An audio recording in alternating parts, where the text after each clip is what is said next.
ஏசாயா 43 அதிகாரம் 18, 19 ஆகிய வசனங்கள். முந்தினவைகளை நினைக்க வேண்டாம், பூர்வமானவைகளை சிந்திக்க வேண்டாம். இதோ நான் புதிய காரியத்தை செய்கிறேன், இப்பொழுதே அது தோன்றும். நீங்கள் அதை அறியீர்களா? நான் வனாந்திரத்திலே வழியையும் அவாந்திர வெளியிலே ஆறுகளையும் உண்டாக்குவேன். இன்னைக்கு புதிய மனுஷனா இருங்க. கிறிஸ்து ஏற்றுக்கொண்டு கிறிஸ்துக்குள்ள இருப்பீர்களானால் நாம யாரு? புது சிருஷ்டியா இருக்கிறோம்.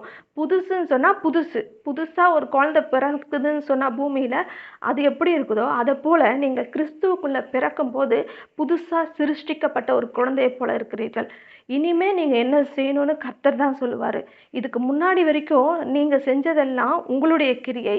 கிறிஸ்துவுக்குள்ள வந்த பிறகு நீங்க செய்ய போறதெல்லாம் யாருக்காக? கிறிஸ்துவுக்காக. யாருடைய வேலையை செய்ய போகிறீர்கள்? கிறிஸ்துவுடைய வேலையை செய்ய போகிறீர்கள். இன்னமும் நீங்க நான் என் வேலை செய்கிறேன், நான் உலகத்துக்காக இல்லை, உங்களுக்காக நான் வேலை செய்யணும், நான் என் பிள்ளைங்களை காப்பாற்றணும், நான் என் பிள்ளைங்களை படிக்க வைக்கணும், சாப்பாடு போடணும், ட்ரெஸ் எடுத்து கொடுக்கணும், இப்படி உலகபூர்வமாக நீங்கள் சிந்தித்து கொண்டு இருக்கிறத நிறுத்திட்டு கிறிஸ்து என்னை அழைச்சிருக்கிறார்ல, அவர் எதுக்காக என்னை அழைச்சிருக்கிறாரு? நான் என்ன பண்ணணும்னு பவுல் கேட்டார் இல்லையா கிறிஸ்துவிடத்தில். இப்போ நான் என்ன பண்ணணும் ஆண்டவரே அப்படின்னு கேட்கும்போது தான் கர்த்தர் என்ன சொல்கிறாரு? உனக்காக ஒரு வேலை வச்சுருக்கிறேன் போ அப்படின்னு சொன்னார். அப்போது நீங்கள் என்ன பண்ணணும்? ஏதோ கிறிஸ்துவை ஏற்றுக்கொண்டோமா, ரட்சிக்கப்பட்டோமா, வாரம் சர்ச்சுக்கு போனோமா, ப்ரேயர் பண்ணோமா, பசங்க கேட்டோமா, அப்படி இருக்கக்கூடாது. என்னை கர்த்தர் அழைத்திருக்கிறார் என்றால் ஒரு நோக்கத்தோடு அழைத்திருக்கிறார். அந்த நோக்கம் என்னன்னு தெரிஞ்சுக்கிறதுக்கு நீங்கள் முன் வரணும். பூர்வமான காரியங்களை சிந்திக்கக்கூடாது, அதை நினைக்கக்கூடாது. நான் அப்படி இருந்தேனே இப்படி இருந்தேனேன்னு நினைக்கக்கூடாது. மறுபடியும் அந்த இடத்துக்கு போகலாமான்னு நினைக்கக்கூடாது. பழைய கசப்பான காரியங்களை எல்லாம் மறந்துடுங்க. பழைய நினைவுகள் எல்லாம் மறந்துடுங்க. சில காரியங்கள் எல்லாம் ஞாபகம் வச்சுக்கணும். ஏன் தெரியுமா? எப்படி அந்த சூழ்நிலையிலேருந்து கர்த்தர் நம்மளை மீட்டு கொண்டு வந்தாருன்றத நினச்சிக்கணும். ஆனால் திரும்ப அந்த இடத்துல போகணும்னு நினைக்கக்கூடாது. நம்ம எகிப்து அடிமைத்தனத்தில் நான் எப்படியெல்லாம் இருந்தேன், அங்கேருந்து கர்த்தர் என்னை எப்படி மீட்டு கொண்டு வந்தார் அப்படின்னு நினைவு கூறும்படியாக தான் அந்த பஸ்காவை அனுசரிக்க சொன்னார். ஆனால் நீ திரும்பவும் எகிப்துக்கு போகணுன்னு கர்த்தர் ஒரு நாளும் சொல்லவே இல்லை. திரும்ப எகிப்துக்கு போகணுன்னு சொல்லவே இல்லை கர்த்தர். ஆனால் இவங்க இருதயத்தின் அளவில் எகிப்துக்கே போகிறாங்க. மறுபடியும் அந்த இடத்துல இருந்தால் நல்லா இருக்குமே, அங்கே இருந்தால் நல்லா இருக்குமேன்ட்டு. அதை போல் இன்றைக்கி நம்ம என்ன நினைக்கக்கூடாது? ஒரு சின்ன பிரச்சனை வந்த உடனே அங்கே இருந்திருந்தாலே நல்லா இருந்திருக்கும் போலையே, கிறிஸ்துவுக்குள்ளே தான் இவ்வளோ பாடுகள் இருக்கே, இங்கே தான் இவ்வளோ பிரச்சனை இருக்குது அப்படின்னு நினச்சி நீங்கள் உங்கள் இருதயத்தளவில் பின்வாங்கி போகக்கூடாது. கர்த்தர் உங்களுக்காக ஒரு புதிய காரியத்தை வச்சிருக்கிறாரு. அந்த புதிய காரியம் என்னன்னு சொல்லி இன்னும் நீங்கள் நாடி தேடும்போது கர்த்தர் உங்களை வழிநடத்தி கொண்டு போவார். உலக காரியங்களிலேயே லயிச்சு போயிருக்காதீங்க. கர்த்தர் அழைத்த பிறகும் இன்னமும் நான் வேலைக்கு போகிறேன், வேலைக்கு போகிறது தப்பு இல்லை, வேலைக்கு போகலாம், குடும்பத்தை பார்க்கலாம், எல்லாமே செய்யலாம், எதுவுமே தப்பு கிடையாது. ஏன்னா கர்த்தர் வேலையை கொடுத்துருக்கிறார். உங்களுக்கு கொடுக்கப்பட்டிருக்கிற வேலை கர்த்தரால் கொடுக்கப்பட்டது. அந்த வேலையை நீங்கள் மதித்து அதை செய்யணும். அதனால் வர வருமானத்தை வச்சு குடும்பத்தை காப்பாற்றணும், இல்லைன்னு சொல்லலை. ஆனால் அதை விட ஒரு படி மேலே கர்த்தரை வைக்கணும். தினந்தோறும் உங்கள் வாழ்க்கையில் கர்த்தர் இல்லாமல் இருக்கக்கூடாது. உங்களுடைய ஜெபத்தில் கர்த்தர் இருக்கணும். தினந்தோறும் காலையில் கர்த்தரை தேடணும். நீர் என்னை எதற்காக அழைத்தீர், எனக்கு சொல்லும். அந்த புதிய காரியம், நான் செய்யக்கூடிய புதிய காரியம் என்ன அப்படின்னு சொல்லி நம்ம திரும்ப கேட்கும்போது கர்த்தர் உங்களுக்கு அதை வாய்ப்பை ஏற்படுத்தி கொடுப்பார். அவர் என்ன திட்டம் வச்சிருக்கிறாரோ அதுக்கான புதிய காரியத்திற்கான திட்டத்தை உங்களுக்கு ஏற்படுத்தி கொடுப்பார். சொல்ல முடியாது. நீங்கள் வேலை செய்கிற இடத்துல கூட கர்த்தர் உங்களை பெரிய லெவலில் கொண்டு வரலாம். அந்த இடத்துல அநேகர் எல்லாருமே நல்ல சூழ்நிலையில் இருப்பாங்கன்னு சொல்ல முடியாது. அங்கே இருதயம் நொறுங்குண்டவர்கள் அநேகர் இருக்கலாம். சிறைப்பட்டு போனவர்களைப் போல நிறைய பேர் இருக்கலாம். அவர்களுடைய இருதயத்தை, அந்த காயப்பட்ட இருதயத்தை கர்த்தர் உங்களுக்கு காண்பிப்பார்.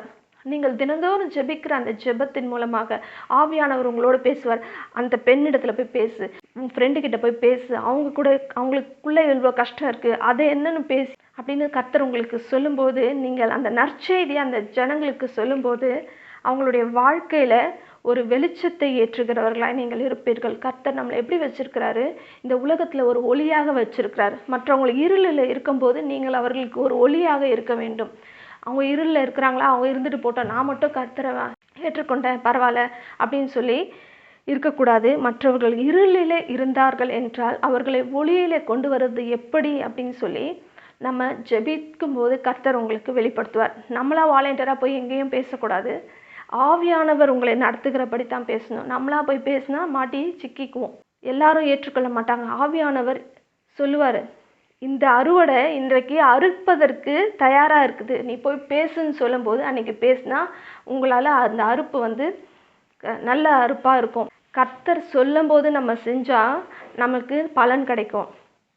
கர்த்தர் சொல்கிறதுக்கு முன்னாடி நம்ம அவசரப்பட்டு ஒரு காரியத்தை செஞ்சோன்னு சொன்னால் அது நல்ல விளையாததுக்கு முன்னவே அதை அறுத்து போட்ட மாதிரி அது பிரயோஜனப்படாமல் போயிடும். அதனால் நம்ம செய்கிற காரியங்கள் கர்த்தருக்கு பிரியமானதாய் ஆவியில் நடத்தப்பட்டு செய்கிற காரியமாக இருக்க வேண்டும். முந்தின கசப்பான அனுபவங்களை, தேவையில்லாத சிந்தனைகளை, கடன் பிரச்சனைகளை, வெட்கத்தை, அவமானங்களை இதெல்லாம் மறந்துடுங்க.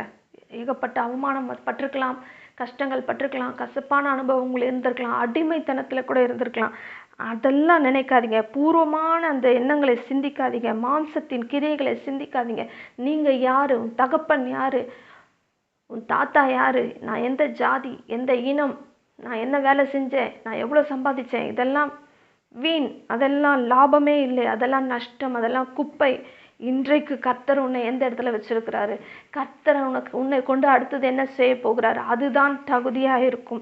கிறிஸ்துக்குள்ள நான் யார், கிறிஸ்து யார், அவர் எனக்காக என்ன செய்திருக்கிறார், அவர் எனக்காக ஒரு புதிய காரியத்தை ஏற்படுத்தி வைத்திருக்கிறார், அந்த புதிய காரியம் என்ன அப்படின்னு சொல்லி அதை நாடி தேடும்போது தான் அதுதான் உங்களுக்கு தகுதியாக இருக்குமே தவிர உங்களுடைய முன்னான காரியங்கள், அந்த மாம்சத்தின் காரியங்கள் உங்களுக்கு தகுதியாக இருக்காது. கர்த்தர் சொல்லுகிற அந்த புதிய காரியத்தை பற்றி கொண்டு அதை ஆசையாய் தொடருங்கள்.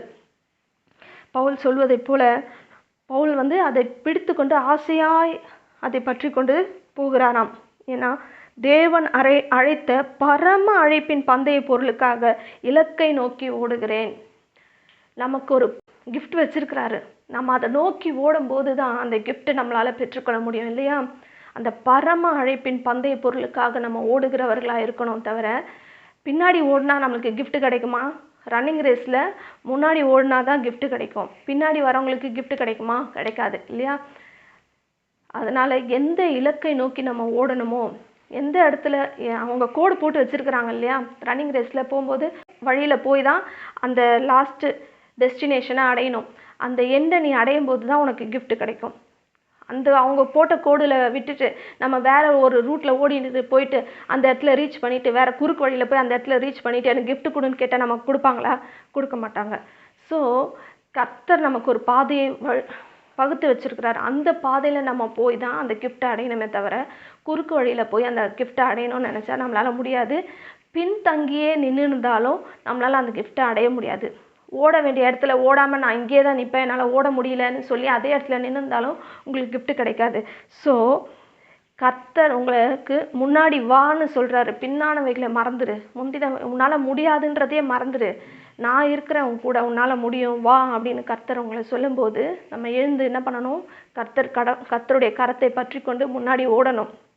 அப்போ தான் அந்த இலக்கை நோக்கி நம்மளால் ஓட முடியும். அந்த பரிசு பொருளை நம்மளால் பெற்றுக்கொள்ள முடியும். கர்த்தர் உங்களுக்கு வைத்திருக்கிற அந்த ஆசீர்வாதத்தை பெற்றுக்கொள்ளணும்னா, அந்த புதிய காரியம் என்னென்னு தெரிஞ்சுக்கணுன்னா, முன்னானவைகளை ஃபஸ்ட்டு மறக்கணும். அதை நினைக்கக்கூடாது, அதை சிந்திக்கக்கூடாது, திரும்ப திரும்ப பழைய காரியங்களுக்கு போகக்கூடாது. அதுக்கு உங்கள் இருதயத்தில் இடம் கொடுக்காம கிறிஸ்துவனுடைய காரியங்களே முழுவதுமாக உங்கள் இருதயத்தில் நிரப்புங்க. எப்படி அதை நினைக்காம இருக்க முடியும்னா, கிறிஸ்துவை பற்றி அதிகமாக யோசித்து தியானித்து அதை சிந்திக்கும்போது பழைய காரியங்கள் எல்லாம் உங்களுக்கு மறந்து போகும். நீங்கள் முன்னான காரியங்களை தேடி போவீர்கள். செய்வோமா?